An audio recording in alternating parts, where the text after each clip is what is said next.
Hey guys, welcome back to my YouTube channel. അപ്പോൾ ഇന്നത്തെ video crispy ചക്ക പൊരിച്ചതിൻ്റെ റെസിപ്പിയാണ്. അതിന് വേണ്ടിയിട്ട് ചക്ക ആദ്യം തന്നെ നമ്മൾ അരിഞ്ഞു വെക്കണം. നീളത്തിൽ അരിഞ്ഞു വെച്ചിട്ടുണ്ട്. അതിലോട്ട് നമ്മൾ മഞ്ഞൾപ്പൊടി ഉപ്പും ചേർക്കുന്നുണ്ട്. അല്ലെങ്കിൽ മഞ്ഞൾപ്പൊടിയും ഉപ്പും വെള്ളത്തിൽ കലക്കിയത് ഒഴിച്ചാലും മതി. ഏത് വേണമെങ്കിലും നിങ്ങൾക്ക് ചൂസ് ചെയ്യാവുന്നതാണ്. ഞാൻ അപ്പോൾ മഞ്ഞൾപ്പൊടി ഉപ്പും ചേർത്തിട്ട് മിക്സ് ചെയ്ത് കൊടുത്തിട്ടാണ് ചെയ്യുന്നത്. എന്നിട്ട് നന്നായിട്ട് മിക്സ് ചെയ്യണം. എല്ലാ ഭാഗത്തും ആ ഉപ്പും മഞ്ഞൾപ്പൊടിയൊക്കെ എത്താൻ വേണ്ടിയിട്ട് മിക്സ് ചെയ്ത് കൊടുക്കണം. എന്നിട്ട് നമ്മൾ ചട്ടി ചൂടാക്കി വെളിച്ചെണ്ണ ഒഴിച്ചുകൊണ്ട് വെളിച്ചെണ്ണ ചൂടാക്കണം. എന്നിട്ട് നമ്മൾ ചക്ക കുറച്ചിട്ട് നമ്മൾ ഫ്രൈ ചെയ്തെടുക്കാം.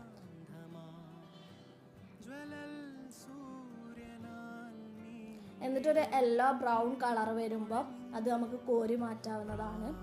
അത് റെഡി ആയി കാണും കേട്ടോ. അപ്പം വീഡിയോ